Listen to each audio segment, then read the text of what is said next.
What's up, everybody? WaldoDude here. Today, bringing you some Halo 4 on, I think it's Complex. Not even sure of the name. Well, to start off here, I definitely have a love-hate relationship with this map.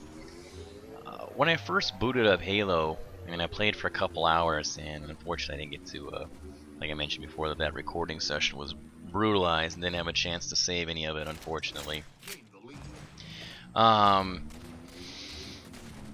What ended up happening was I think I played maybe half a dozen matches on Complex, something like that, I don't know, maybe 4 or 5. And every one of them was just this absolute fucking blowout. I thought it was a joke.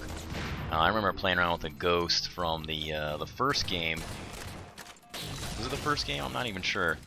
And anyway, it was just brutal. It was a lot of fun. I remember having a lot of fun riding a Ghost around and beating people's asses. I was going, anyway, just got some really ridiculous scores in here with the Ghost.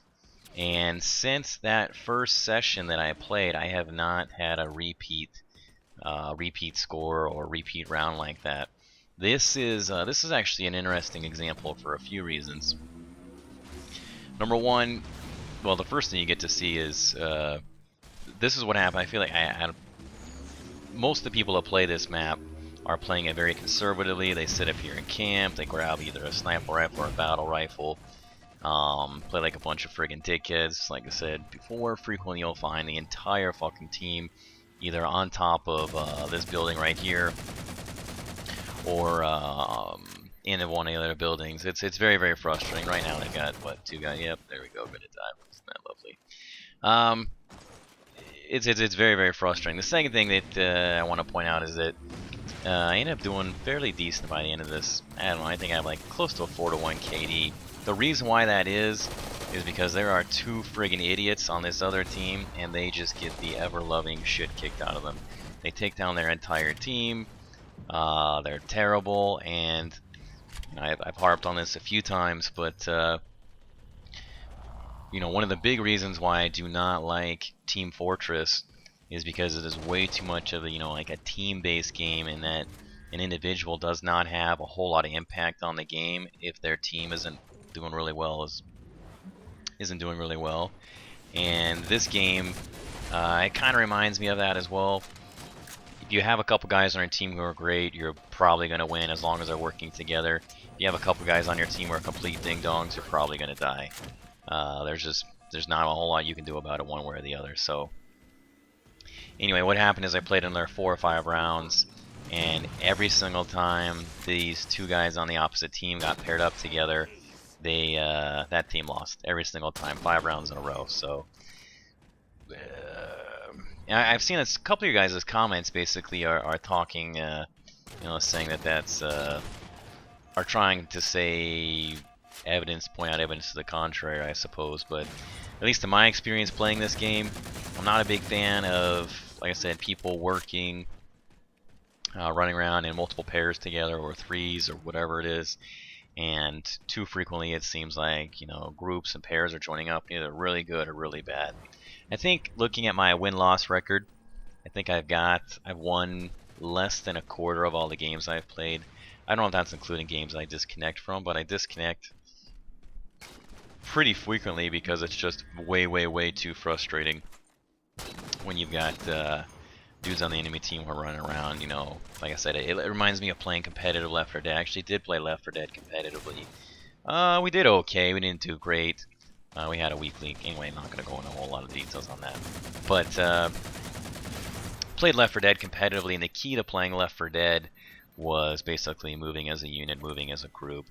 It was funny, the top teams in competitive Left 4 Dead at the time, when it was a bigger deal, were actually ended up being cannot shoot this guy on the run. Ended up being, I think it was World of Warcraft players, because that game de-emphasized actually FPS skills and emphasized components that made WoW Raiders very successful, which is essentially working extremely well as a team and as a unit together. And when we played excellent teams in Left 4 Dead, it was pretty cool to watch that happen. Their teamwork was incredible. It was amazing. And it reminds me of some of the things that I've seen here, that the guys are running around with in packs of anywhere from 2 to 4, and they are very, very, very lethal, especially if you're working by yourself. So, hoping this guy's... I'll take the dude on the Warthog instead. Getting battle rifle spray from all over the place. Luckily, he can't shoot a moving target either. Anyway, so that is basically that in a nutshell. Kind of got bamboozled there. Wasn't really sure what to do. You know, I've talked about it a little bit before too, but I feel like I'm at a bit of a loss when I'm, you know, close quarters. They turn around so slow. I've also mentioned too, I'm going to be putting out videos and all this stuff. I have so much I want to talk about too. I always have more stuff I want to talk about. Probably should I have chosen that guy on the outside first? Maybe.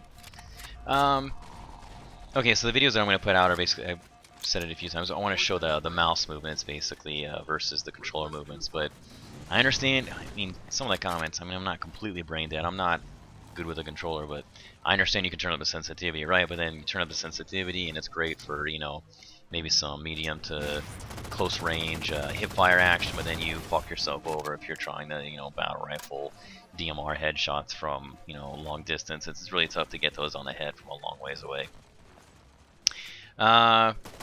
Anyway, one of the big problems that I have, and I think it's one of the big problems with controllers in general, is that it makes it very, very difficult to basically strafe. The whole idea of strafing just doesn't, I don't want to say it doesn't exist, but what tends to happen is people run at each other versus approach at these odd fucked up angles, because it's extraordinarily difficult to, God, I wish I could like show it with my hands, to approach someone from an angle and jump and shoot in this direction at the same time. You simply don't have all the fingers to do it. You might be able to do it, and if you can, then you have to either play, God, somebody showed me a video of this fucked up way they play with their controller, their hands are like curved over on top. I guess that might be possible. Or you could, what's the other way? I mean, yeah, you change around to jumpy or something like that, that might work. But even then, you're doing so many things at once with your hands or the controller that it plays really funky. It's a hell of a lot easier to do on a mouse and keyboard. So anyway, while I don't have thousands of hours on a console, you know, the fact that I even do it remotely well in this game is disgusting to me. What you ended up seeing, and what I feel like I'm doing as well, is because it's so much easier. You just tend to run like right at each other. People don't tend to turn around. They don't jump when they're shooting. It's just such a massive pain in the fucking ass. So I don't know what the hell is going on right now. I think I just got stuck. Yes, I did. I'm an idiot. Love grenades. Need more grenades. I have yet to meet a game that grenades do not... Anyway, it's kind of part of this game, but whatever. Please tell me I run this over. Well, I hit him, but it's not good enough. I'm actually still not sure if you just tap X or you have to hold X to get on a vehicle. I haven't figured it out yet. Nope. Thank you very much. I'll take that kill. That was kind of a lucky one. Anyway, and then I know that even when you get great with the controller, you get better with the controller. Like I said, it's redundant. Hopefully this will be the last time I mention this, because I know I've, you know, kind of beaten a dead horse. But it's so goofy. Like, you will never be as good with a controller as you will be with a mouse. It's so frustrating. Like, why bother? Why bother trying to even do well with it? It just seems like such an exercise in futility. You know, the same reason why people don't bother learning to paint or drive a fucking car with their feet, because it's not going to be as good as doing it with your fucking hands. And I swear to Christ, playing with a controller feels like I'm driving a car with my goddamn feet.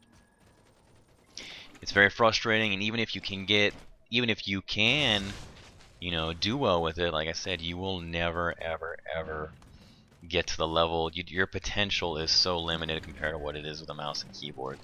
And I understand that I mean, I wish I could show you guys most of my FPS gameplay is not with a mouse and keyboard.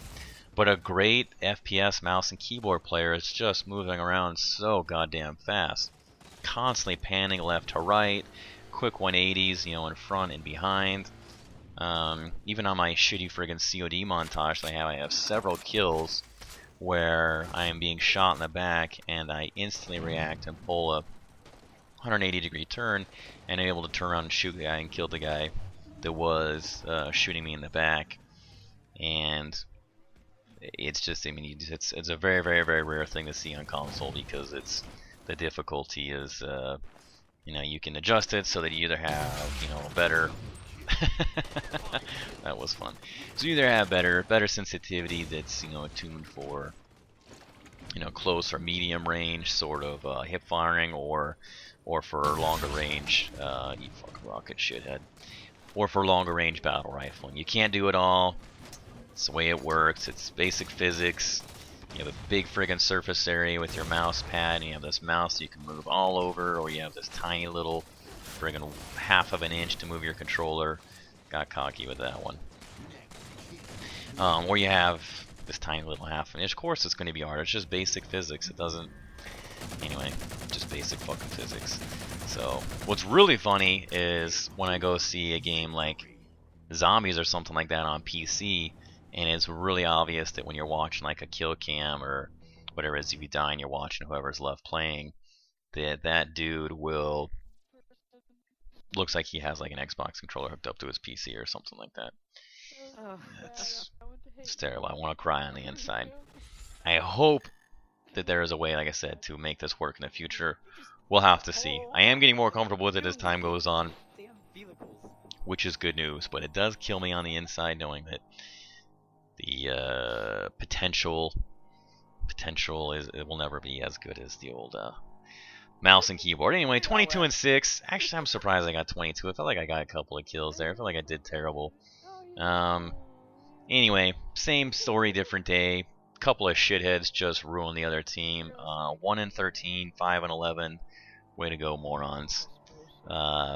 Same scores, like I said. The next 4 or 5 rounds, those guys tanked the entire team they're on.